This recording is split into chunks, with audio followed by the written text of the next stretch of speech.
আমি যেদিন থেকে প্রবাসে মাটিতে পা রাখছি সেদিন থেকে আসলে ভুলে গেছি সুখ কি জিনিস।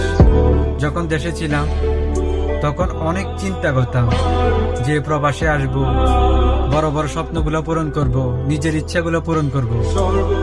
কিন্তু এমন এক অবস্থায় এসে দাঁড়াইছি, স্বপ্ন পূরণ করবো তো দূরের কথা, আমি আমার নিজেরাই চিনতে পারতাছি না, আমি আমার নিজেরাই খুঁজে পাইতাছি না। সুখ খুঁজতে আসা নিজেরা এমন ভাবে হারাইছি এ প্রবাসের মাটিতে। আসলে আমি ভবিষ্যতে আমারে চিনব কিনা প্রচুর সন্দেহ আছে, আসলে কি পাবো কিনা। আমি কি তাহলে হারাই গেলাম? তাহলে কেউ নিখোঁজ সংবাদের ব্যক্তি কি আমি হয়ে গেলাম?